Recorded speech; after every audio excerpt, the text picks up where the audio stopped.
ठीक है सर, ये हमारा फॉर्मूला है जिसको हम लोग EOQ का नाम दे रहे हैं इसको।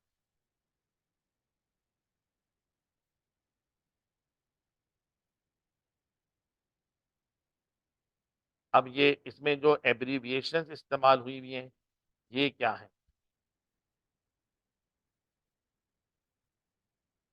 Where D equal to annual demand. हम जिस मटेरियल की भी प्लानिंग कर रहा हूं वो मटेरियल साल भर में आपको कितना चाहिए, ये इसकी एनुअल डिमांड है। C not equal to ordering cost per order. एक बार ऑर्डर देने जाएं हमारी कितनी कॉस्ट लग जाती है।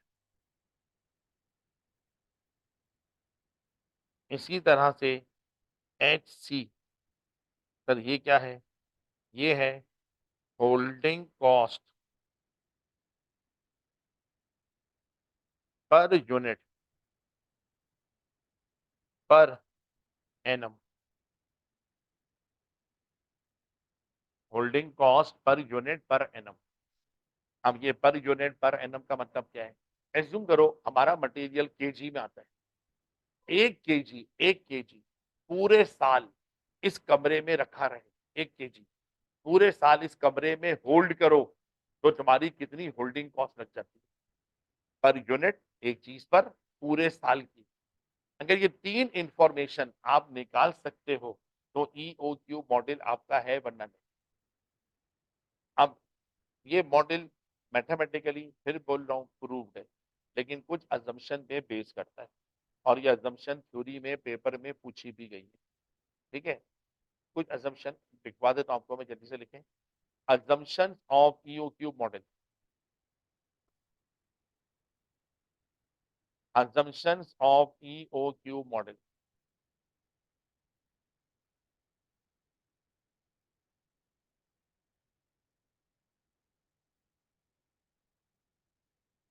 Annual demand is constant throughout the year।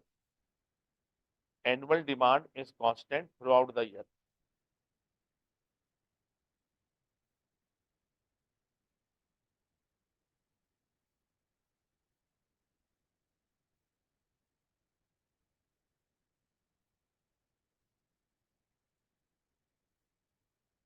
Second, ordering cost per order, ordering cost per order and holding cost per unit, and holding cost per unit also remains constant throughout the year, also remains constant throughout the year।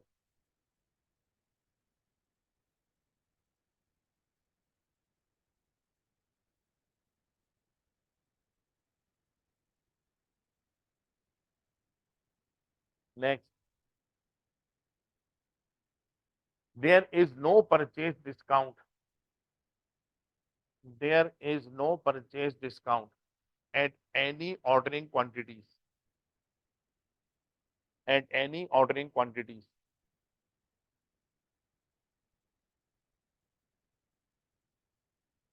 Next, there is no purchase discount at any ordering quantities। Next, usage is constant throughout the year, usage is constant throughout the year।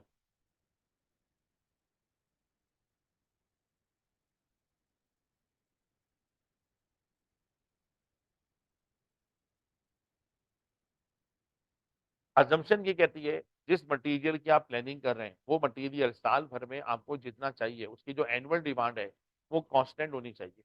मतलब ये नहीं अभी आप कह रहे हैं यार साल भर में 1 लाख केजी चाहिए, आप साल भर की प्लानिंग कर रहे थे, 2-3 महीने गुजर में कहा 1 लाख नहीं 1,80,000 चाहिए, फिर तो आपने प्लानिंग पूरी बिगाड़ दी।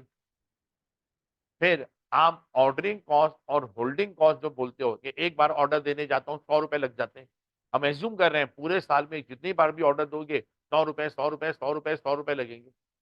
जितनी बार भी होल्ड करोगे, एक बार चीज पर 10 रुपए लग रहे हैं, जितनी बार होल्ड करोगे 10 रुपए 10 रुपए 10 रुपए लगेंगे साल भर में। फिर एक और assumption, आप चीजें एक ऑर्डर में कम खरीदो या एक ऑर्डर में ज्यादा खरीदो, सप्लायर कोई डिस्काउंट नहीं देता। अगर डिस्काउंट देता है तो प्लानिंग फिर किसी और तरीके से होती है।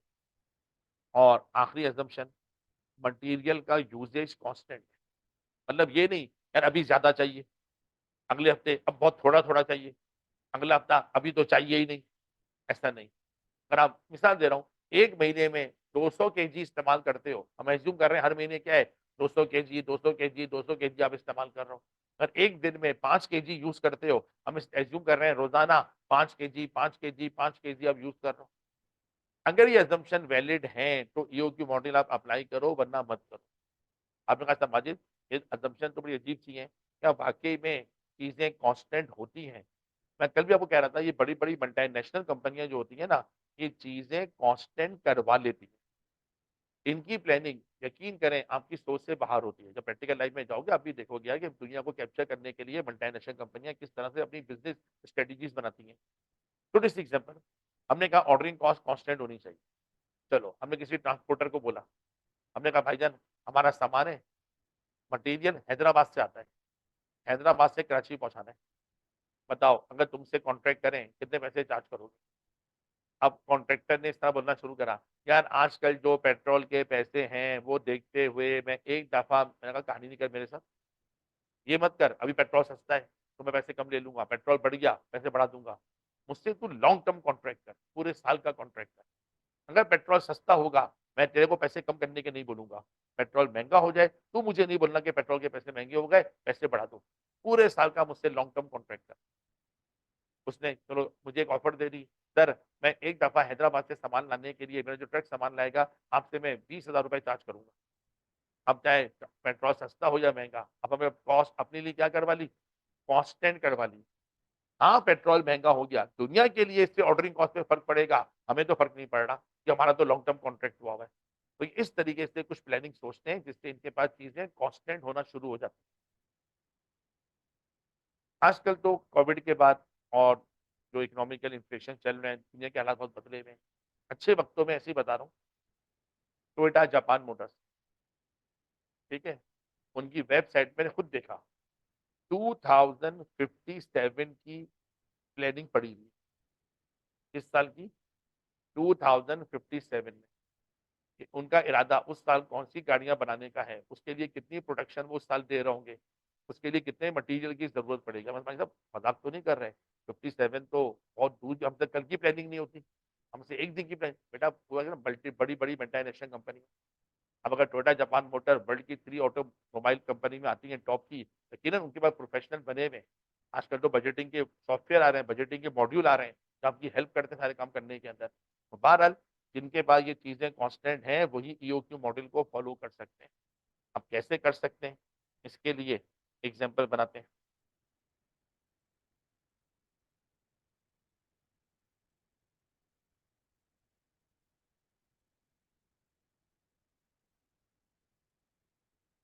एग्जाम्पल में एज्यूम कर रहा हूं कि जिस मटेरियल की हम प्लानिंग कर रहे हैं उस मटेरियल की एनुअल डिमांड वो हमारे लिए है 5 लाख केजी। स्क्रीन फिर स्टक हो गई, अच्छा।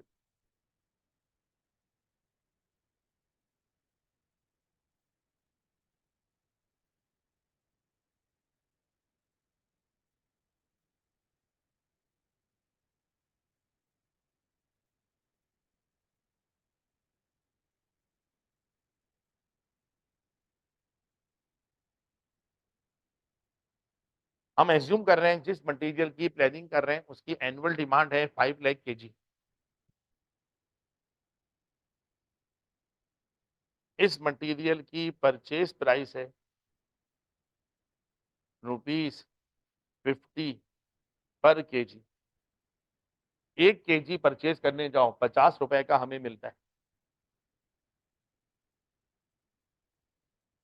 फिर एक इंफॉर्मेशन और एज्यूम कर रहा हूं, ऑर्डरिंग कॉस्ट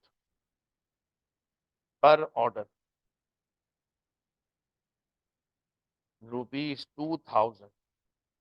एक बार ऑर्डर करने जाओ 2,000 रुपए ऑर्डरिंग करने में लग जाते हैं, पर ऑर्डर एक दफा। और एक आखिरी इंफॉर्मेशन और एज्यूम कर रहा हूं, holding cost per unit per annum ₹5 पर केजी। क्योंकि मुझे मटेरियल की जरूरत केजी में है, तो 1 केजी पूरे साल में होल्ड करूं तो उस पर कितने पैसे लग जाते हैं? Assume figure ₹5। अब हमारी प्रॉब्लम क्या है जिसके लिए हमें ईओक्यू मॉडल चाहिए? प्रॉब्लम यह है, मुझे 5 लाख केजी चाहिए। एक फैसला करना है, एक ऑर्डर में कितने केजी खरीद के लाऊं? ऑप्शन 1, 5 लाख केजी एक साथ खरीद के ले आओ। इससे होगा क्या? ऑर्डर एक दफा देना पड़ेगा, ऑर्डर वाले खर्चे कम हो जाएंगे। लेकिन 5 लाख केजी पूरे साल में इस्तेमाल करने, 5 लाख केजी, अब ज्यादा केजी पूरे साल संभाल के रखने पड़ेंगे। इससे तुम्हारी क्या बढ़ जाएगी? होल्डिंग कॉस्ट बढ़ जाएगी। ऑप्शन 2, भाई एक काम करो, थोड़ा थोड़ा खरीदो। जब थोड़ा थोड़ा खरीदूंगा तो थोड़ा थोड़ा होल्ड करूंगा, होल्डिंग कॉस्ट मेरी बच जाएगी। लेकिन थोड़ा थोड़ा खरीदूंगा तो बार बार खरीदना पड़ेगा, और बार बार खरीदने की वजह से क्या बढ़ जाएगी? मेरी ऑर्डरिंग कॉस्ट बढ़ जाएगी। मैं ये चाहता हूं कोई ऐसी क्वांटिटी मेरी समझ में आ जाए जहां पर होल्डिंग वाले खर्चे भी कम से कम हो जाए और ऑर्डरिंग वाले खर्चे भी कम से कम हो जाए। ईओक्यू मॉडल कहता है ये प्लानिंग मैं करवा देता हूं। अब ये मालूम करने के लिए कि एक ऑर्डर में कितना सामान परचेज करें, अब हम ईओक्यू के तहत काम शुरू कर रहे हैं।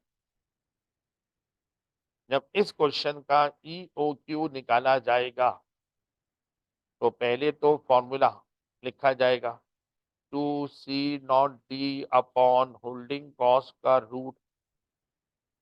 ठीक है सर, हमारे फॉर्मूले के अंदर 2 तो कांस्टेंट है, ऑर्डरिंग कॉस्ट वो है 2000 पर ऑर्डर, एनुअल डिमांड वो है 5 lakh KG, and finally holding cost कितनी आ रही है? ₹5। अब इस सिंपल से फॉर्मूले को सॉल्व कर लो, आंसर आ गया 20,000 केजी पर ऑर्डर। यूनिट पूरा लिखिएगा, 20,000 केजी पर ऑर्डर। एक ऑर्डर में कितने केजी खरीदो? हाँ भाई, एक ऑर्डर में कितने केजी खरीदो? 20,000 केजी खरीदो एक ऑर्डर के अंदर। इससे क्या होगा? यही वो क्वांटिटी है, यही वो ऑर्डरिंग साइज है जहां पर तुम्हारे खर्चे कम से कम होंगे। अब मैंने ईओक्यू मॉडल को बोला, यार बोलना आसान है, तुम अपनी बात को साबित कर सकते हो? कह रहे हाँ, अभी थोड़ी देर सब्र करो, अभी साबित हो जाएगा कि 20,000 ही मोस्ट इकोनॉमिकल है। यही वो पॉइंट है जहां पे तुम्हारी कॉस्ट कम से कम लग रही है। 20,000 से ज्यादा खरीदोगे एक ऑर्डर में, जब भी तुम्हारे खर्चे बढ़ जाएंगे, और 20,000 से कम खरीदोगे एक ऑर्डर में, जब भी तुम्हारे खर्चे बढ़ जाएंगे। अब इसको प्रूव करते हैं थोड़ी देर के अंदर। जब एक बार ये डिसाइड हो जाता है कि आप एक ऑर्डर में कितनी क्वांटिटी परचेज करोगे, उसके बाद फिर हम लोग कुछ चीजों को और प्रिडिक्ट कर सकते हैं। जैसे अगर 20,000 चीजें एक ऑर्डर में खरीदोगे, तो यहां से एक और चीज अब निकाली जा सकती है कॉमन सेंस इस्तेमाल करके, और वो है number of orders. Number of order हमें ये बताएंगे कि हमें पूरे साल में कितने ऑर्डर देने पड़ेंगे। इसके लिए बड़ा कॉमन सेंस का फॉर्मूला, साल भर में चीजें कितनी मंगवानी है? 5 लाख चीजें तुम्हें चाहिए, और एक दफा में कितनी मंगवाओगे? 20,000 चीजें मंगवाओगे। अगर 5 लाख को 20,000 से डिवाइड करवा लें तो एक दफा की क्वांटिटी पकड़ में आ जाएगी। यहां से आ गए हमारे पास annual demand divided by EOQ. अगर एनुअल डिमांड को ईओक्यू से डिवाइड करवा लें तो नंबर ऑफ ऑर्डर निकल आएंगे। इस वक्त हमारे पास जो एनुअल डिमांड है वो है 5 लाख केजी, और ईओक्यू हमने डिसाइड करा है 20,000। जब आपने डिवाइड करा तो आंसर आपका 25 ऑर्डर्स। साल भर में कितने ऑर्डर दो? 25 टाइम्स ऑर्डर दो, यानी साल भर में 25 दफा ऑर्डर दो, और हर ऑर्डर कितनी चीजों का दो? 20,000 चीजों का दो। पहला ऑर्डर दो, 20,000 मंगवा लो, फिर एक और ऑर्डर दो, फिर 20,000 मंगवा लो। इस तरीके से कर करके पूरे साल में 25 ऑर्डर करके कितने मंगवा लेना, 5 लाख मंगवा लेना। अब इसी की मदद से एक इंफॉर्मेशन और निकाली जा सकती है।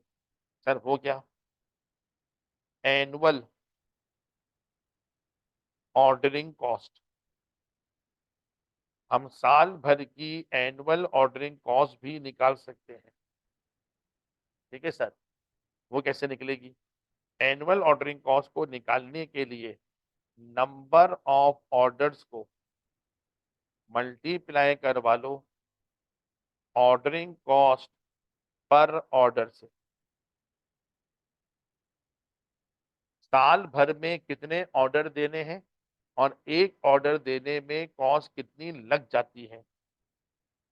साल भर में हमें 25 ऑर्डर देने और एक ऑर्डर देने में एज्यूम करवाया मैंने 2,000 रुपए की कॉस्ट लग जाती है। तो 25 दफा हमारे लग जाएंगे 2,000 रुपए और ये कॉस्ट कितनी हो गई? 50,000।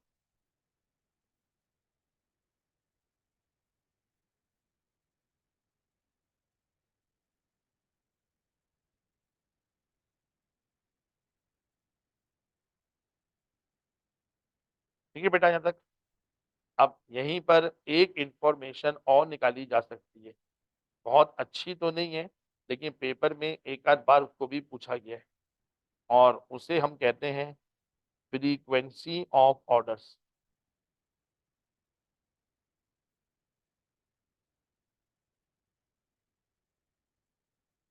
हम पहली बात, ये फ्रीक्वेंसी होती क्या चीज है? फ्रीक्वेंसी ऑफ ऑर्डर हमें यह बताएगा कि आप जो ऑर्डर देंगे 25 पूरे साल में, हाउ फ्रीक्वेंट, कितने कितने दिनों ये बात देंगे। अभी तो क्लासें हमारी नई नई शुरू हुई है, एज्यूम करो एक रेगुलर टाइम टेबल आपको मिला हुआ है। किसी ने पूछा यार सर माजिद की कॉस्टिंग की क्लास कितनी हो जाती है हफ्ते के अंदर? आपने ऐसे बोला हर दूसरे दिन कॉस्टिंग की क्लास हो रही होती है, हर दूसरे दिन। समझ आ रही मेरी बात? इसी तरीके से ऑर्डर कितने दिन में दोगे? तो साल में दिन कितने? 365। और 365 दिनों में कितने ऑर्डर देने? 25 ऑर्डर देने। अगर हम नंबर ऑफ डेज को डिवाइड करवा दें नंबर ऑफ ऑर्डर से, तो हमारे क्या पकड़ में आ जाएंगे? फ्रीक्वेंसी पकड़ में आ जाएगी।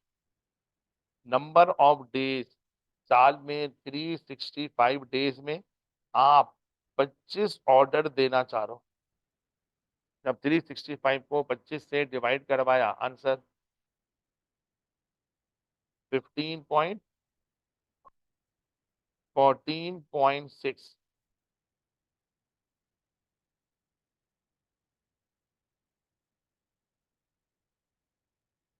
14.6 डेज। और 0.6 का मतलब है बात 14 से ऊपर निकल गई, तो नियरली इक्वल टू 15 डेज। अगर आपको 365 दिनों में 25 दफा ऑर्डर देना है तो तकरीबन हर 15वें दिन आपको नया ऑर्डर देना पड़ेगा, हर 15वें दिन। अब मैंने ये क्यों कहा था कि ये कोई इतनी अच्छी चीज नहीं है? ठीक है, मान लो आज 15वां दिन है, स्टोर डिपार्टमेंट का आदमी आ गया, भाईजान नया ऑर्डर दे दो। हमने कहा क्यों? आज 15वां दिन है इसलिए दे दो। हमने कहा भाई क्या हो गया है? स्टोर में मटेरियल पहले ही बचा पड़ा है, भरा पड़ा है, और तुम क्या कह रहे हो और खरीद के ले आओ। उसने क्या बोला, भाई मुझे नहीं पता ये सब, 15वां दिन है ऑर्डर दे दो बस। जब पिछला सामान बैकअप में काफी मौजूद है तो हमें कोई नया सामान मंगवाने की जरूरत है? फिलहाल तो जरूरत ही नहीं है। नया ऑर्डर कब देना चाहिए, इसके लिए हमने एक इससे भी अच्छा फॉर्मूला बनाया हुआ है, पेपर में आ भी रहा है पिछली 2 अटेम्प्ट से। उसका नाम है रीऑर्डर लेवल। क्या नाम है? Reorder level. सर ये क्या होता है?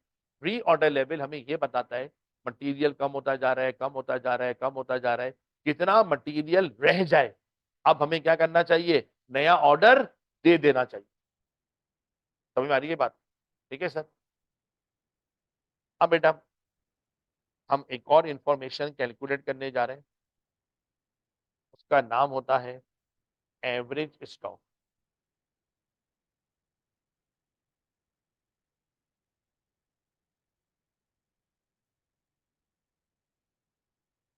अब मैं एवरेज स्टॉक कैलकुलेट करने जा रहा हूं। एवरेज स्टॉक या एवरेज इन्वेंट्री निकालने के बहुत सारे तरीके होते हैं। पहली बात, एवरेज निकालने का परफेक्ट तरीका तो आज तक कोई बना ही नहीं है। आपको ही पता है, अगर एवरेज निकालने का परफेक्ट तरीका बना होता या एवरेज निकालने का, फिर आप arithmetic mean, geometric mean, harmonic mean, median mode क्यों पढ़ते? वो सब एवरेज निकालने के अलग तरीके हैं ना भाई।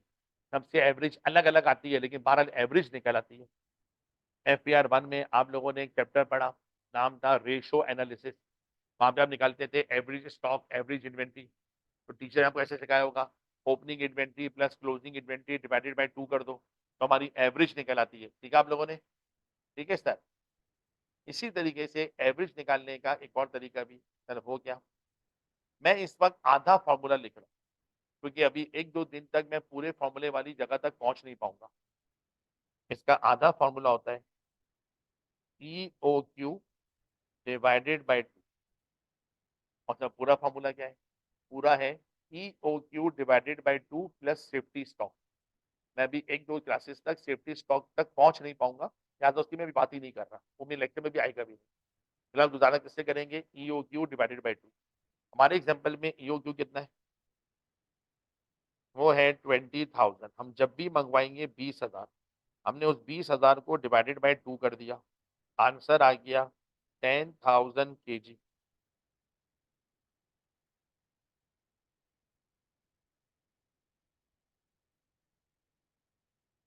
अब ये 10,000 kg बता क्या रहा है? सर ये हमारे एवरेज स्टॉक को रिप्रेजेंट कर रहा है, तो वो तो कर रहा है, फिर भी बता क्या रहा है? थोड़ा समझने की कोशिश करना। ये बता रहा है ऑन एन एवरेज 10,000 kg हर वक्त इस कमरे में पड़े हुए होते। क्या बोला है मैंने? ऑन एन एवरेज 10,000 kg इस कमरे में, स्टोर में हर वक्त रखे हुए होते। अब हमने 20,000 को डिवाइडेड बाय 2 कर दिया। अब हमने प्लानिंग क्या करिए, जब भी मंगवाएंगे 20,000 मंगवाएंगे, 20,000 आ गए, उसी 20,000 में से कुछ इस्तेमाल हो रहे होंगे, उसी 20,000 में से कुछ बच रहे होंगे। जब खत्म होने लग जाएंगे फिर 20,000 आ जाएंगे, उसी 20,000 में से कुछ इस्तेमाल हो रहे होंगे, उसी में से कुछ बच रहे होंगे। हमने उसी 20,000 को एवरेज आउट कर दिया डिवाइडेड बाय 2। अब हम कह रहे हैं बेस्ड ऑन एवरेज 10,000 केजी हर वक्त स्टोर डिपार्टमेंट में हर वक्त मौजूद होंगे। ये सिर्फ दिमाग में सोच रहे हैं, जबकि प्रैक्टिकली ऐसा हो नहीं रहा होगा। तो ये मैं वही बात कर रहा हूँ, दो दोस्तों ने मिलकर खाना खाया, 1,000 रुपए का बिल आया डिवाइडेड बाय 2। 1,000 रुपए डिवाइडेड बाय 2, दोनों ने 500 रुपए दे दिए। क्या एज्यूम करके कि 500 का खाना मैंने खाया और 500 का खाना आपने खाया? क्या वाकई में दोनों ने 500 का ही खाना खाया होगा? तो सबको पता है नहीं खाया होगा। किसी ने 500 में से थोड़ा ज्यादा खाया होगा, किसी ने थोड़ा कम खाया होगा। लेकिन बहरहाल किसी झंझटबाजी में पड़े बगैर हमने नॉर्मल तरीके से एवरेज निकाल दी, यार 1,000 का बिल है, 2 लोग हैं, आपस में डिवाइड कर लो। हम भी कह रहे हैं 20,000 केजी आ रहे हैं, उसी में से इस्तेमाल हो रहे हैं, उसी में से बच रहे हैं, किसी भी झंझटबाजी में पड़े बगैर उसी को एवरेज आउट कर दो। अब अगर 10,000 केजी हर वक्त हमारे पास मौजूद होते हैं, तो इसकी मदद से अब एक फिगर और कैलकुलेट की जा सकती है। अच्छा सर वो क्या है? वो है बेटा एनुअल होल्डिंग कॉस्ट।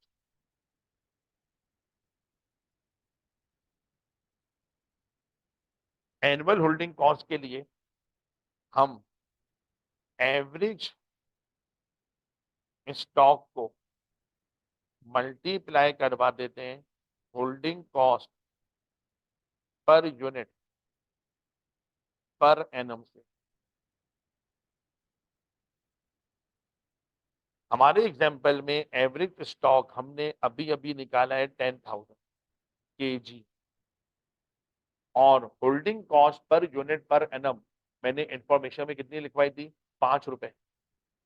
1 केजी 1 साल संभालो, 5 रुपए लग जाते हैं।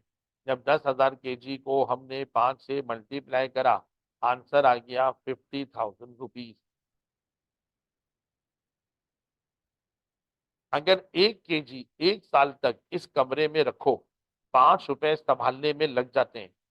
इसी तरह से अगर 10,000 केजी हर वक्त इस कमरे में मौजूद होते हैं, तो 10,000 केजी को संभालने की एनुअल कॉस्ट कितनी हो गई? 50,000।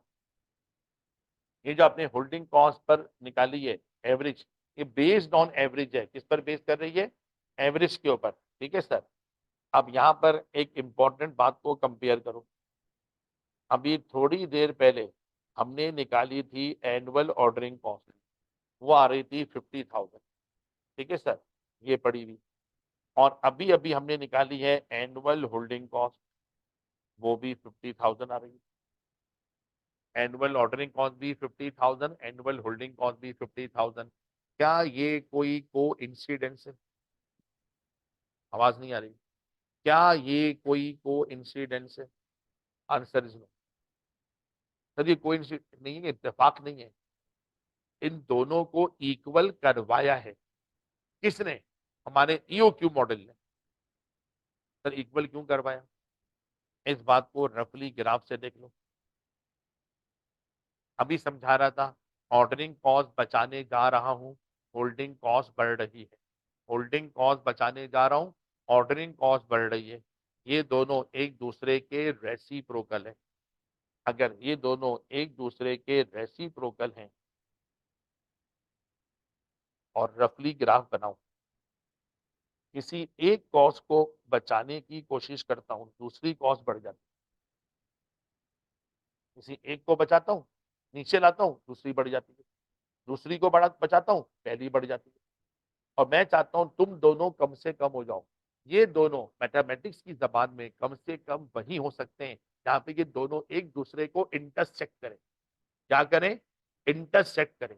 और जहां पे ये दोनों एक दूसरे को इंटरसेक्ट करेंगे, वही पॉइंट हमारे लिए क्या होगा? ईओक्यू होगा। तो दूसरे अल्फाज में ईओक्यू मॉडल एक ऐसा मॉडल है जो एनुअल ऑर्डरिंग कॉस्ट को किसके इक्वल करवा देता है? एनुअल होल्डिंग कॉस्ट के इक्वल करवा देता है। क्योंकि यही वो पॉइंट हो सकता है ग्राफिकली जहां पे हमारी टोटल कॉस्ट क्या हो जाएगी? कम से कम हो जाएगी। कोई और पॉइंट बनता ही नहीं है इसके अलावा।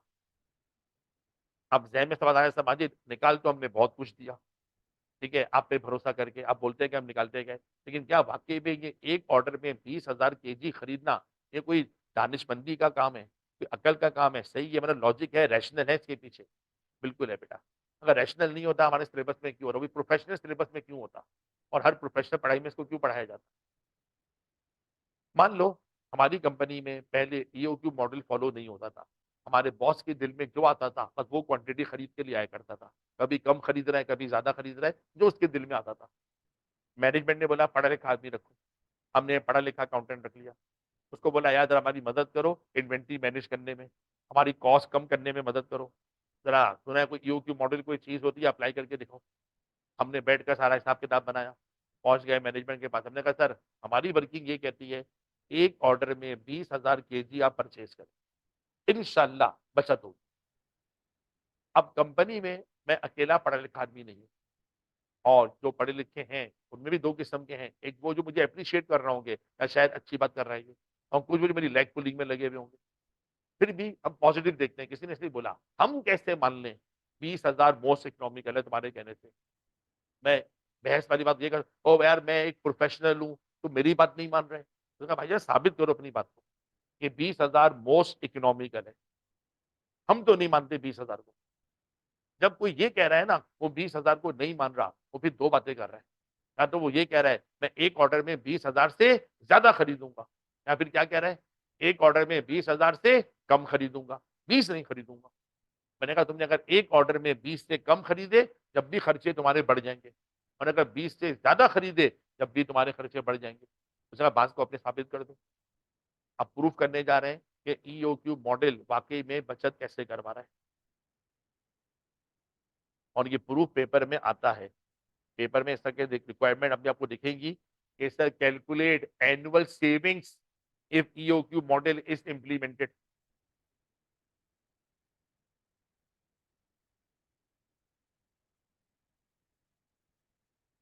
चलिए दोस्त, अब ईओक्यू मॉडल को प्रूव करने जा रहे हैं, लेकिन मैथमेटिकल का काम तो हो चुका है, अब कॉमन सेंस से प्रूव करने जा रहे हैं। हम कह रहे हैं 20,000 केजी एक ऑर्डर में खरीदो, पर ऑर्डर। हम इनको ये कह रहे हैं, ये कह रहे हैं हम तो नहीं खरीदेंगे। अब आप कोई भी क्वांटिटी सोच लो जो आपका दिल करता है। एक 20,000 से कम सोच लो, एक 20,000 से ज्यादा सोच लो, जो आपका दिल करता है। आप देखना, फिगर प्रूफ तो 20,000 रुपए होगी, मुझे इतना भरोसा है इस मॉडल के ऊपर। ठीक है। अब अपने कहने से कोई फिगर भी मैं रख लेता हूं, जैसे कि मैनेजमेंट के आदमी ने बोला नहीं भाई नहीं, हम तो एक ऑर्डर में खरीदेंगे 15,000। आप 15 पे वर्किंग कर लो, चलो आ जाओ। अगर एक ऑर्डर में 15,000 केजी पर ऑर्डर खरीदोगे, इंशाल्लाह जब भी नुकसान होगा, तो मैंने अपनी बात साबित कर रहा हूं, मैं तो यही बोलूंगा ना। जब तुम अक्ल वाली बात नहीं सुनना चाह रहे, फिर इंशाल्लाह नुकसान होगा तुम्हारे। किसी ने बोला भाई मैं तो इससे ज्यादा खरीदूंगा, जो क्वांटिटी दिल में आती है रख दो। मैंने ऐसे रख दिया, चलो। मैनेजमेंट का आदमी कह रहा है हम एक ऑर्डर में 28,000 केजी खरीदेंगे। मैंने कहा भाई उम्मीद तो यही है, यहाँ पे भी नुकसान हो जाएगा। अब तुम एक ऑर्डर में 20,000 से कम खरीदो या 20,000 से ज्यादा खरीदो, मेरी वर्किंग कहती है तुम्हें नुकसान हो जाएगा। अब अगर ये नुकसान हो जाएगा तो आप इस बात को साबित कर दो। अब साबित करने के लिए हम लोग तीनों को कंपेयर कर लेते। अब मैंने आपको कल कहा था, ये वाला चैप्टर हमारा सिलेबस में पढ़ा हुआ है डिसीजन मेकिंग के अंदर। इसमें पढ़ा हुआ है डिसीजन मेकिंग। हम लोग इस वक्त डिसीजन मेकिंग में लगे हैं। सर किस बात की डिसीजन ले रहे हैं? हम डिसीजन ये ले रहे हैं एक ऑर्डर में कितनी क्वांटिटी खरीदें। अल्फाज बदलता हूं, तीन ऑप्शन सामने पड़े हैं। एक ऑर्डर में 15,000 केजी खरीद लो, एक ऑर्डर में 20,000 केजी खरीद लो, या एक ऑर्डर में 28,000, और आपसे कहा जा रहा है डिसाइड करो इनमें से सबसे बेहतर कौन है। हो रही ना डिसीजन मेकिंग। डिसीजन मेकिंग आप सबसे आखिर में पढ़ोगे, लेकिन क्या है मैं सबसे पहले पढ़ा रहा हूं, तो इसके लिए चंद बातें थोड़ी इजाफी आपको सिखानी पड़ेगी। कॉस्ट अकाउंटिंग में डिसीजन मेकिंग हमेशा की जाती है रेलिवेंट कॉस्ट की बेसिस पर। इस वर्ड को याद रखना है, किस पर की जाती है? रेलिवेंट कॉस्ट की बेसिस पर। रेलिवेंट कॉस्ट क्या होती है और कैसे कैलकुलेट होती है, इसका पूरा चैप्टर आपके स्टडी टेक्स्ट में दिया हुआ है रेलिवेंट कॉस्ट के नाम से। इंशाल्लाह से काशिफ जी आपको पढ़ाएंगे। लेकिन क्या है, उसी के अंदर मेरा चैप्टर भी फॉलो कर रहे हैं, तो मैं थोड़ा सा समझा देता हूँ भाई इस बारे में। रेलिवेंट कॉस्ट वो कॉस्ट होती है जो आपके फैसले पे असर अंदाज होती है। मैं कोई फैसला करूं, कॉस्ट हर फैसले में एक जैसी है, सेम है, उसको हम कहते हैं इररेलीवेंट कॉस्ट। साइड में हो जाओ, तुम्हारा इस फैसले में कोई काम नहीं है। लेकिन बात होती है रेलिवेंट कॉस्ट। अगर मैंने ऑप्शन ए चूज करा, कॉस्ट कुछ और है। ऑप्शन बी चूज करा, कॉस्ट कुछ और है। एक ऐसी कॉस्ट जो हर ऑप्शन पे अलग अलग है, बस वही कॉस्ट हमारी कौन है? वो रेलिवेंट कॉस्ट। आप पहले इसको रफली समझाने की कोशिश करता हूँ। आप समझिए ये बातें हमसे कर क्यों रहे हो, क्योंकि मैं ये वर्किंग बनाऊंगा ना, उसमें कुछ को मैं लूंगा और कुछ को मैं नहीं लूंगा। तो उसके लिए कॉन्सेप्ट आपके दिमाग में बनाने की कोशिश कर रहा हूँ। मुश्किल बात नहीं करता, आसान सा एग्जाम्पल बनाता हूँ।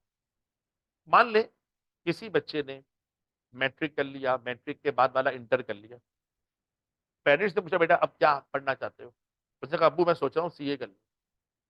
पेरेंट ने बोला ठीक है बेटा हम आपके साथ खड़े हैं, लेकिन सुना है कराची में बहुत सारे सीए के कॉलेज जब बन गए, आप बता दो किस कॉलेज में एडमिशन लेना चाहते हो। या एक काम करो, आप अपने हिसाब से जो अच्छे कॉलेज हैं उनकी इंफॉर्मेशन लेकर आ जाओ, फिर बैठकर डिसाइड कर लेते हैं आपका एडमिशन किस कॉलेज में करवाएं। आपने कहा ठीक है मुझे 2-3 दिन दें, मैं अच्छे कॉलेज की इंफॉर्मेशन समेट के लिए आता हूँ। जब आप जा रहे थे, अब्बू ने आवाज लगाई, बेटा डिसीजन कॉस्ट की बेसिस पर होगी। आपने कहा अब्बू इसका मतलब? अब्बू ने कहा देखो बेटा, फैसला ऐसा भी हो सकता है, जो सबसे पुराना कॉलेज है उस पर भरोसा कर लेते हैं, वही एडमिशन आपका करवा देते हैं। हम इस बात को नहीं देख रहे। जिस कॉलेज में सबसे ज्यादा स्टूडेंट की क्वांटिटी पड़ती है, आपका एडमिशन वहीं करवा देते हैं। हम इस बात को भी नहीं देख रहे। जिस कॉलेज के अब तक सबसे ज्यादा गोल्ड मेडल मेरिट आए, आपका एडमिशन वहां करवा देते हैं। हम इस बात को भी नहीं देख रहे। जिस कॉलेज के पास सबसे सीनियर टीचर हैं, अब तक पढ़ा रहे हैं, हम उस कॉलेज में एडमिशन करवा देते हैं, हम इस बात को भी नहीं देख रहे। हालांकि फैसला इन बातों को भी देख के किया जा सकता है, हम नहीं देख रहे। हम फैसला कॉस्ट की बेसिस पे करेंगे। बच्चा 2 दिन बाद आ गया, बैठ गया अब्बू के साथ, एक फैसला करके उठेगा। फैसला क्या करना है? किस कॉलेज में एडमिशन दिलवाना है, और फैसला किस बेस पे करना है? कॉस्ट की बेसिस पे। ठीक है, अब समझते जाना। मान लो आपके सामने 3 कॉलेज के नाम लिखे हुए हैं, 3 कॉलेज के नाम है ABC। बच्चे ने बताया, अब्बू मैंने मालूमात कर ली है, इसी कॉलेज में भी CA करने के लिए एडमिशन लो, रजिस्ट्रेशन ICAP से होती है, और उसके लिए हर कॉलेज के बच्चों के लिए फीस सेम है। अब्बू ने फौरन बोला, इररिलेवेंट कॉस्ट। बच्चे ने कहा, अब्बू क्या मतलब? अब्बू ने कहा, देखो बेटा, मैं तुम्हें अगर ICAP की फीस रजिस्ट्रेशन की 5,000 रुपए है, कॉलेज A में एडमिशन दिलाऊं जब भी मुझे 5,000 देने, कॉलेज B में एडमिशन दिलाऊं जब भी 5,000 देने, कॉलेज C में एडमिशन दिलाऊं जब भी 5,000 देने। एक ऐसी कॉस्ट जो तीनों जगह पे सेम है, मेरे हिसाब से तो ये इररिलेवेंट है, बेकार है, इस फैसले के अंदर जो हम करने बैठे हैं। बच्चे ने फिर एक और बात समझाई, अब्बू मैंने मालूमात कर ली है, हर कॉलेज के टीचर स्टडी टैक्स परचेज करवाते हैं, जो ICAP बनाता है, जो हर कॉलेज के बच्चों को एक ही प्राइस पे मिलता है। अब्बू ने फौरन बोला, स्टडी टैक्स इररिलेवेंट। बच्चे ने कहा क्यों? आपने कहा मान लो स्टडी टैक्स 10,000 के आते हैं सारे एक सब्जेक्ट के, आप 10,000 कॉलेज A में लो, B में लो, C में लो, 10,000 रुपए मुझे देने ही देने, तीनों जगह सेम खर्चा है। बच्चे ने बताया, अबू किसी कॉलेज में भी पढ़े, ICAP की एग्जाम फीस हर कॉलेज के बच्चों के लिए सेम है। अब्बू ने फिर बोला, इररिलेवेंट कॉस्ट, एग्जाम फीस, ठीक है, मान लो 5,000 है। अब्बू ने कहा हर जगह 5,000 है। अब बात समेट रहा हूं। बच्चे ने कहा, अबू कोई कॉलेज घर से करीब है, अच्छा है वो भी, कोई अच्छा कॉलेज घर से दूर है। अगर एक सेमेस्टर मैं करीब वाले कॉलेज में पढ़ूं तो ट्रांसपोर्टेशन कॉस्ट तकरीबन 20,000 तक की लगेगी, और अगर दूर के कॉलेज में पढ़ूं तकरीबन 35,000, और दूर के कॉलेज में जाऊं तकरीबन 40,000। अब्बू ने फौरन बोला, रेलिवेंट कॉस्ट, ट्रांसपोर्टेशन कॉस्ट। अब्बू ने कहा एक कॉलेज में जा रहे हैं 20,000, एक कॉलेज में जा रहे हैं 35,000, एक कॉलेज में जा रहे हैं 40,000। अब्बू ने कहा चलो आओ अब फैसला करते हैं कि हम तुम्हें किस कॉलेज में एडमिशन दिलवा रहे हैं, कॉस्ट की बेस पर। आपने इसका भी सम लिया, इसका भी सम लिया, इसका भी सम लिया, क्या बोला? सबसे कम खर्चा इस पे आ रहा है मिनिमम। आपने कहा इस कॉलेज में एडमिशन ले लो। लेकिन आप कितनी गलत चीज की प्लानिंग कर रहे हो। ये 50,000, 5,000 इसमें भी है, 5,000 इसमें भी है, इसमें भी है, इसमें भी है, ये 10,000 इसमें भी है, इसमें भी है, इसमें भी है। क्या फैसला 5,000 को देख के किया? क्या फैसला 10,000 को देखकर करा? फैसला किस बेस पे हुआ हुआ है? सिर्फ ट्रांसपोर्टेशन कॉस्ट की बेसिस पर हुआ हुआ है। आनी बात समझ में? इसी कॉलेज में जाओ, ये तीनों खर्चे तो कांस्टेंट है, जो कांस्टेंट नहीं है वो रेलिवेंट है। यानी अगर करीब के कॉलेज में एडमिशन दिलवा दो तो कुछ कॉस्ट को बचाया जा सकता है, या दूर के कॉलेज में एडमिशन दिलवा दो कॉस्ट को बढ़वाया जा सकता है। तो रेलिवेंट कॉस्ट कौन हो गई? Transportation cost. अब इस बात को करने का मकसद क्या था? हमारे पास इस वक्त कुछ कॉस्ट हैं जो कि इररिलेवेंट है। मेरे एग्जांपल में 3 कॉस्ट बताई। 1 kg 50 रुपए का मिलता है परचेस कॉस्ट। एक ऑर्डर देने जाओ 2,000, होल्ड करने जाओ 5 रुपए। इस वक्त जो परचेस प्राइस है वो हमारे फैसले में इररिलेवेंट है। इररिलेवेंट क्यों है? साल भर में मुझे 5 लाख kg चाहिए, और 1 kg 50 रुपए का मिलता है। डिस्काउंट सप्लायर देता नहीं है। कम खरीदो जब भी चीज 50 की मिलेगी, ज्यादा खरीदो जब भी 50 की मिलेगी। तो तीनों जगह के ऊपर मेरे पास एनुअल डिमांड की कॉस्ट क्या आ रही होगी? सेम आ रही होगी। परचेज प्राइस रेलिवेंट उस वक्त बनती है जब सप्लायर हमें क्या ऑफर करता? डिस्काउंट। कम खरीदोगे डिस्काउंट नहीं मिलेगा, ज्यादा खरीदने पे डिस्काउंट मिलेगा, तो वो कॉस्ट कम हो जाती। तो इस वक्त इररिलेवेंट कौन है? Purchase price. वजह क्या है? क्योंकि वो कांस्टेंट है। कम खरीदने पर भी चीज 50 की मिलेगी, और ज्यादा खरीदने पर भी चीज 50 की मिलेगी। तो ये हमारे लिए इररिलेवेंट हो गई। समझ में आ गई बात? लेकिन ऑर्डरिंग और होल्डिंग वो रेलिवेंट है, उन्हीं की प्लानिंग हम कर रहे हैं। अगर वो रेलिवेंट है तो बेटा अब जरा उसके हवाले से बात कर लेते हैं। ठीक है सर, 3 क्वांटिटी चल रही थी, कौन कौन सी? 15,000, 20,000 और 28,000। और प्लानिंग किसकी कर रहा हूँ? पूरे साल की। जब प्लानिंग पूरे साल की कर रहा हूँ, एनुअल डिमांड उस पर बेस किया हुआ है, तो खर्चे भी पूरे साल के चाहिए होंगे। तो अब रेलिवेंट कॉस्ट उठा रहा हूँ, और पहली रेलिवेंट कॉस्ट उठा रहा हूँ एनुअल ऑर्डरिंग कॉस्ट। हमें साल भर की ऑर्डरिंग कॉस्ट चाहिए। जब साल भर की ऑर्डरिंग कॉस्ट निकालने जाऊंगा, इसका फॉर्मूला आपको अभी लिखवाया था। एनुअल ऑर्डरिंग कॉस्ट का फॉर्मूला क्या था? Number of orders multiplied by ordering cost per order. साल भर में कितने ऑर्डर दोगे और एक ऑर्डर देने में ऑर्डरिंग कॉस्ट कितनी लग जाती है। ठीक है सर। नंबर ऑफ ऑर्डर का भी आपको एक फॉर्मूला लिखवाया था। नंबर ऑफ ऑर्डर का फॉर्मूला लिखवाया था annual demand divided bye EOQ। याद आ रहा है भाई? अभी लिखवाया कुछ देर पहले। Multiply by ordering cost per order. हमारी साल भर की एनुअल डिमांड कितनी है? हमें 5 लाख केजी की पूरे साल में जरूरत है। पहला ऑप्शन। हम सोच रहे हैं एक ऑर्डर में 15,000 केजी खरीदें। पहला ऑप्शन। अगर एक ऑर्डर में 15,000 केजी खरीदें ऐसा सोच रहा हो, तो 15,000 को अपने लिए क्या समझ रहा हो? EOQ, मोस्ट इकोनॉमिकल, शायद ये बेहतर है हमारे लिए।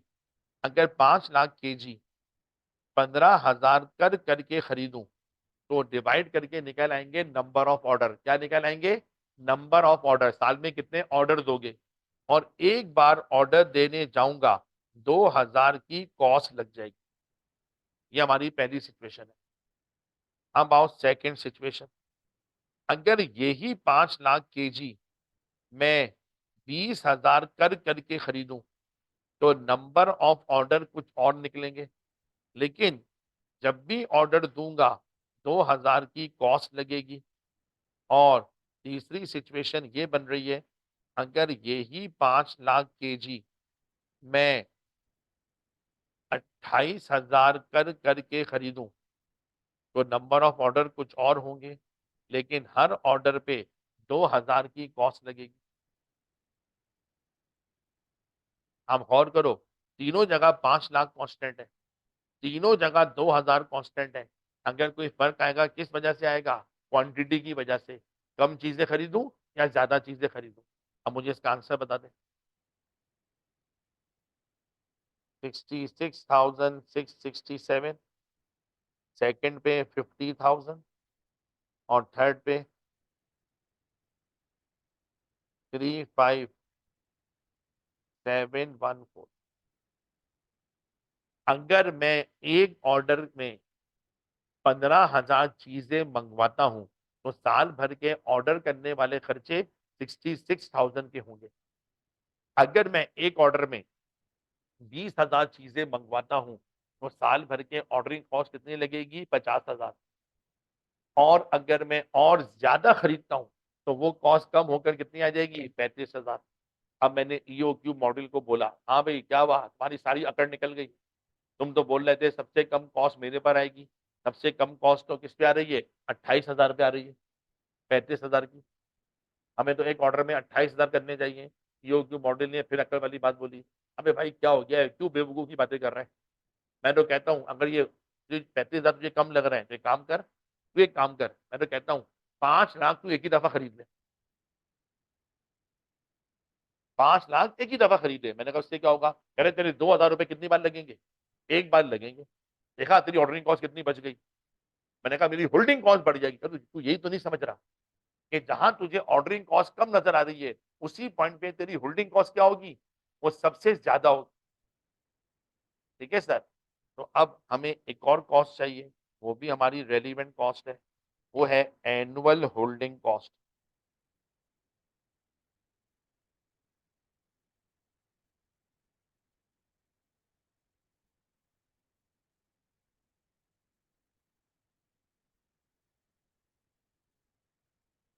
ठीक है sir.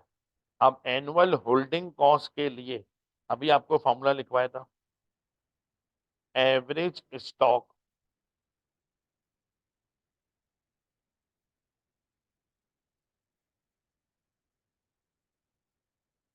Average stock multiply by holding cost per unit. याद आ गया भाई?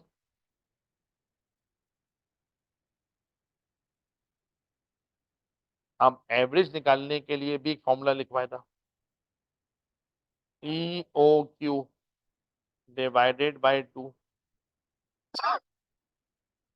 Multiply by holding cost per unit per annum.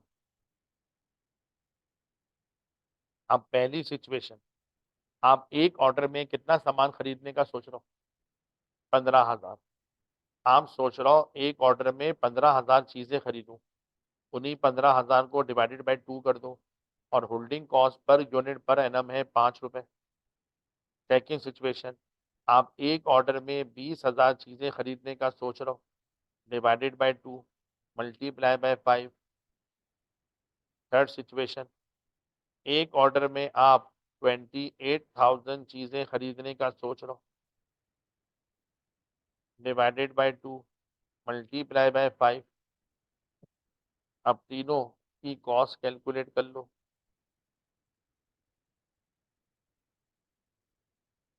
37,500, 50,000 and 70,000।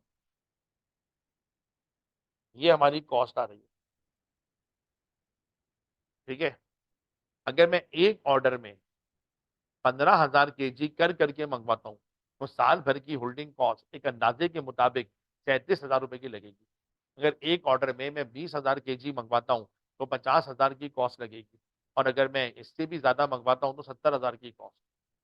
अब मैंने फिर बोला, ओ भाई यो मॉडल तू है क्या चीज, ना तेरे ऊपर 20,000 पे ऑर्डरिंग कॉस्ट कम आ रही है, ना होल्डिंग कॉस्ट कम आ रही है। कम से कम होल्डिंग कॉस्ट किस पर है? 15,000 पे। और कम से कम होल्डिंग कॉस्ट किस पर है? ऑर्डरिंग कॉस्ट 28,000 पे। मैंने कहा भाई तू तो प्रूफ ही नहीं हो रहा। तो जो मैंने भी आपको डेफिनेशन लिखवाई थी उसमें अंडरलाइन करवाया था इन टोटल। ईओक्यू मॉडल एक ऐसा मॉडल है जो ऑर्डरिंग और होल्डिंग कॉस्ट को इन टोटल कम से कम कर देता है। चलो टोटल करके भी चेक कर लेते हैं। अब ऑर्डरिंग और होल्डिंग कॉस्ट का सम ले लो।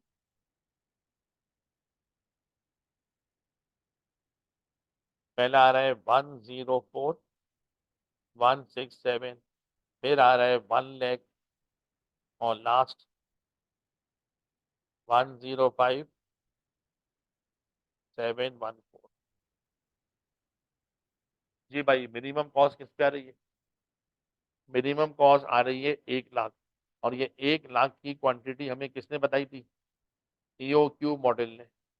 20,000 केजी।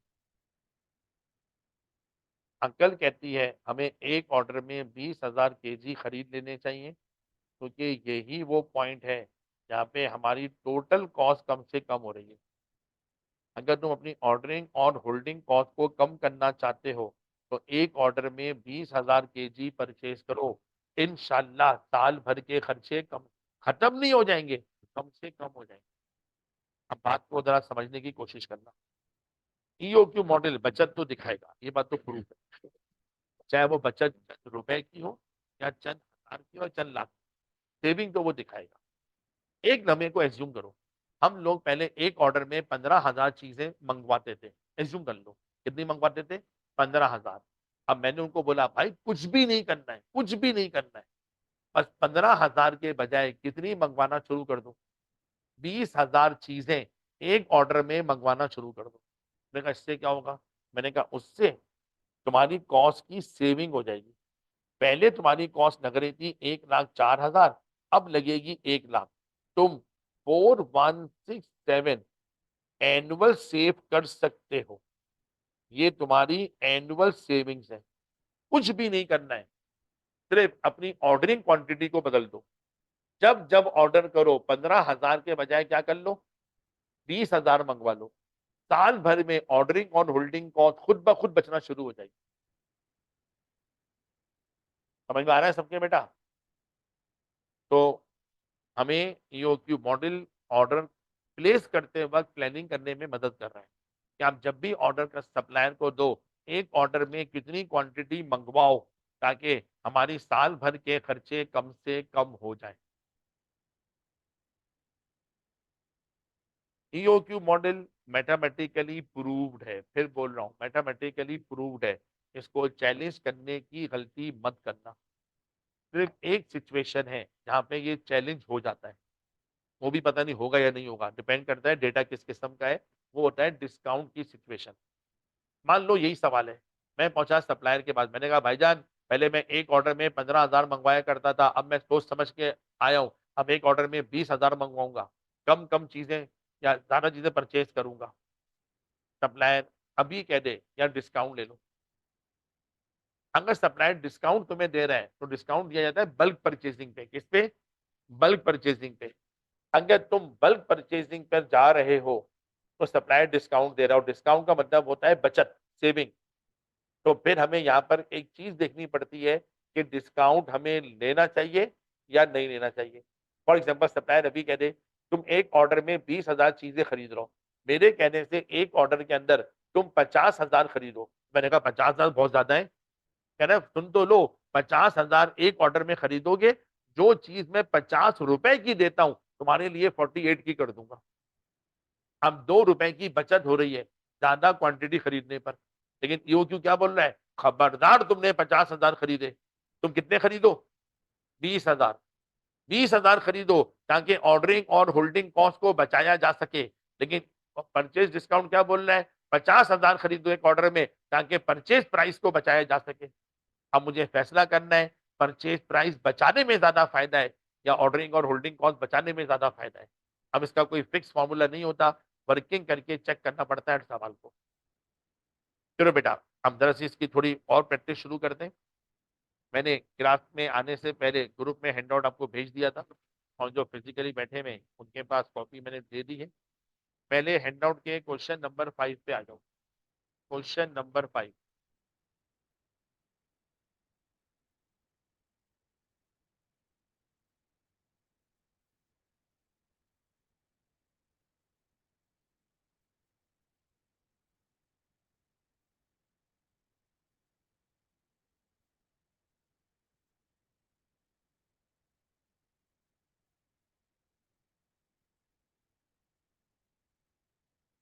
क्वेश्चन नंबर 5 जो कि नेशनल फाइबर कंपनी के नाम से क्वेश्चन आ रहा है। हम जरा पहले इसका डेटा पढ़ लेते हैं। अब क्योंकि क्वेश्चन ग्रुप में भी मौजूद है और फिजिकली हैंडआउट भी सबको दे दिया है, इसलिए मैं बोर्ड पे शेयर नहीं कर रहा, डायरेक्ट रीड कर रहा हूँ। National fibre company manufacture fibre glass in the communication industry. The company is currently revising the production process. The chemical is purchased in 10-pound containers for rupees 100 each. The firm uses 4,800 containers per year. The controller estimates that it costs the company rupees 150 to place an order of chemical X. The annual cost of storing chemical X is rupees 4 per container. अजन company कोई chemical purchase करती है अपने production process के लिए। ये chemical 10 pound के container की शक्ल में आता है और हर कंटेनर 100 रुपए का होता है। कंटेनर का सिंपल मतलब कोई बॉक्स है, ठीक है, क्योंकि कंटेनर कहते हैं कोई चीज जो कंटेन कर सके, ठीक है सर। तो कोई बॉक्स आता है या कोई भी चीज आती है जिसमें 10 पाउंड होते हैं और एक बॉक्स 100 रुपए का आता है। हमें साल भर में 4800 कंटेनर की जरूरत है, ये हमारी एनुअल डिमांड हो गई। हमारा ख्याल है कि 150 रुपए लग जाते हैं ऑर्डर प्लेस करने में, ये हमारी ऑर्डरिंग कॉस्ट हो गई। और अगर स्टोर करने जाएं केमिकल एक्स को तो 4 रुपए पर कंटेनर हमारी एनुअल कॉस्ट है। रिक्वायर्ड में कहता है A determine the economic order quantity, B prepare a table showing the total amount of ordering and storing chemical X for each of the following quantity 400, 600 and 800 containers। आप table बनाओ जहां पर साल भर की ऑर्डरिंग और होल्डिंग कॉस्ट शो करो। अगर एक ऑर्डर में 400 मंगवाएं, 600 मंगवाएं या 800 मंगवाएं तो, और how many order will be place per year, साल भर में कितने ऑर्डर दोगे उसके नंबर ऑफ ऑर्डर भी मालूम करने हैं। ठीक है सर, शुरू करते हैं। पहले ए पार्ट ईओक्यू मालूम कर रहे हैं इस एग्जांपल का।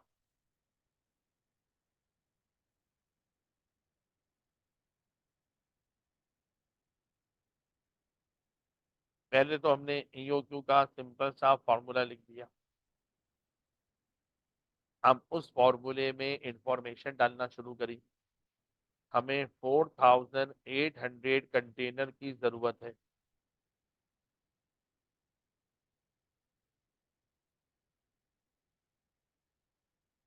टू हमारे फॉर्मूले में कांस्टेंट है, ऑर्डरिंग कॉस्ट है 150 और 4800 कंटेनर की साल भर में जरूरत है, और होल्डिंग कॉस्ट हमारे पास है 4 रुपए, और ये वर्ड लिखा हुआ है annual holding cost per unit per annum. हम इसको आप मैथमेटिकली सॉल्व कर लें। 600 कंटेनर्स पर ऑर्डर,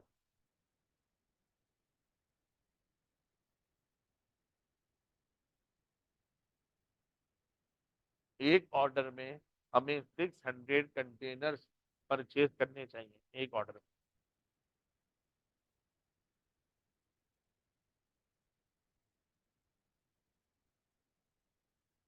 ठीक है सर जी। अब वो कहता है टेबल बनाओ, कौन कौन सी क्वांटिटी पर, 400, 600, 800 पे।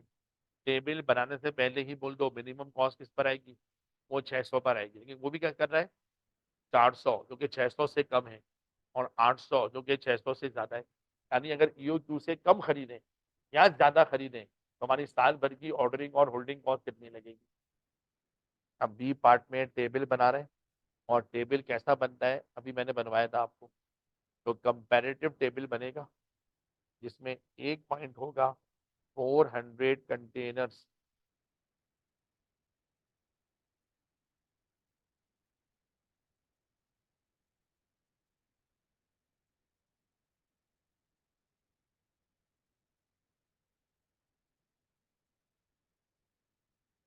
Second 600 containers,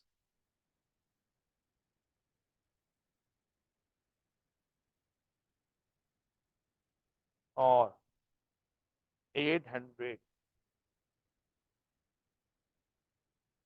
containers.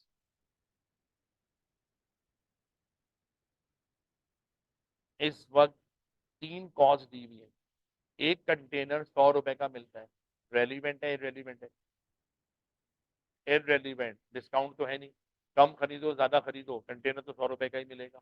तो रेलिवेंट कौन है, ऑर्डरिंग और होल्डिंग कॉस्ट। पहले ले लेते हैं एनुअल ऑर्डरिंग कॉस्ट।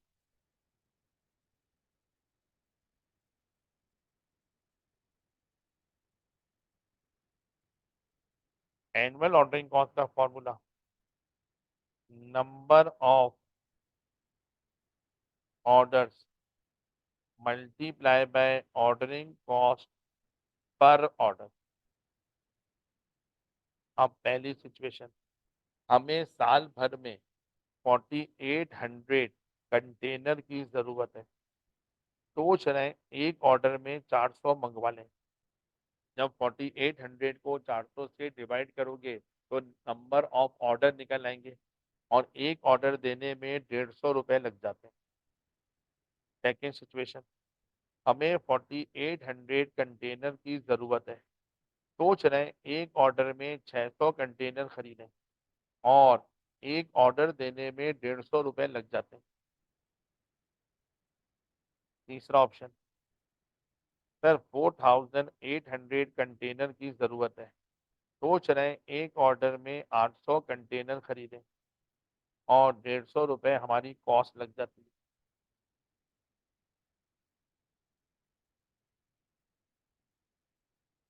1800, 1200, 900। अगर एक ऑर्डर में 400 चीजें खरीदते हो तो साल भर की ऑर्डरिंग कॉस्ट 1800 रुपए लगेगी।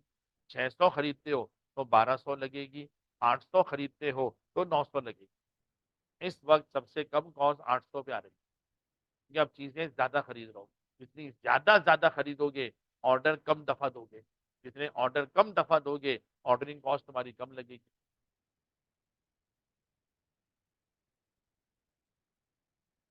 फिर है हमारे पास annual holding cost.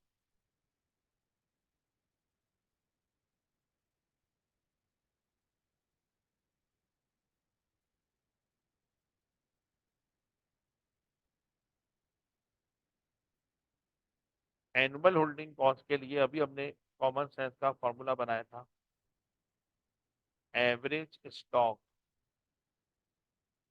Multiply by holding cost per unit per annum.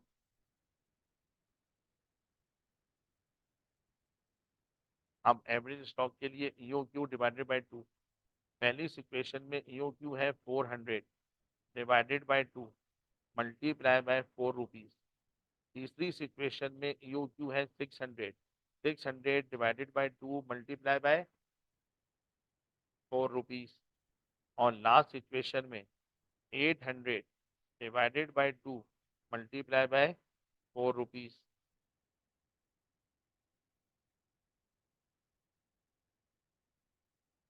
800, 1200, 1600। कम से कम ऑर्डरिंग कॉस्ट आ रही है 800 कंटेनर पे और कम से कम होल्डिंग कॉस्ट आ रही है 400 कंटेनर पे। लेकिन डिसीजन टोटल कॉस्ट की बेसिस पर लेना है। अब हम इन तीनों का सम ले लेते हैं।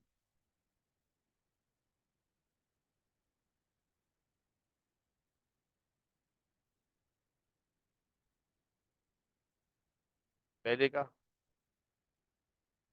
2600, सेकेंड 2400, थर्ड 2500। हाँ बेटा, मिनिमम कॉस्ट किस पे आ रही है? 20। वो आ रही है हमारे पास 600 कंटेनर पे। और 600 कंटेनर की क्वांटिटी किसने बताई है? वो ईओक्यू मॉडल के फॉर्मूले ने बताई है। तो एक ऑर्डर में 600 केजी खरीदो, ये हमारा फैसला हो गया। टेबल बनाने का मकसद ये हुआ ना, हमारा फैसला हो गया। जब ये फैसला हो गया, अगले पार्ट में कहता है आप how many order will be place.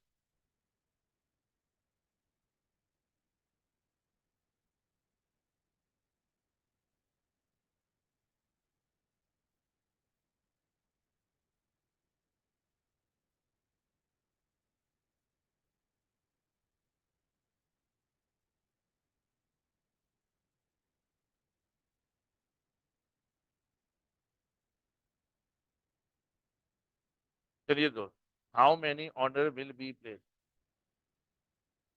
C part.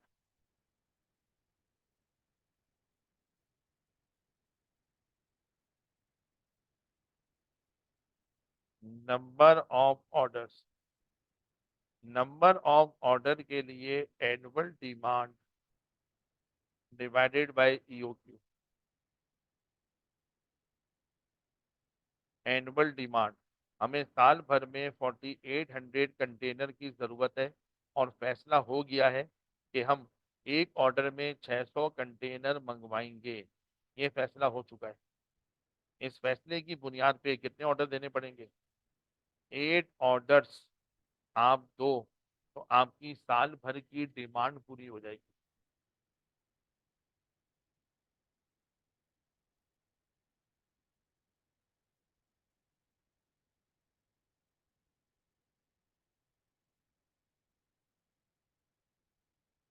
ठीक है दोस्त, यहाँ तक बात सबकी समझ में आ गई। अब तक का conclusion, EOQ model mathematically proved है, इसको छेड़खानी करने की कोशिश मत करना। यानी फिलहाल दिमाग में एक एतमाद बना रहे हैं, EOQ मॉडल भी अच्छी चीज है, अप्लाई हो सकता है प्लानिंग और कंट्रोलिंग के अंदर। कॉस्ट को कम करने के लिए इस EOQ मॉडल की मदद से प्लानिंग की जा सकती है। ठीक है बेटा, कहीं कहीं ये प्रूव नहीं भी रह पाएगा, वो डिस्काउंट की सिचुएशन है, वो फिर देखेंगे बात क्या है। आज के लिए फिर पूछ रहा हूँ, ज्यादा समझ में आ गया सबके बेटा। इंशाल्लाह अगली क्लास में यहीं से बातचीत शुरू करते हैं।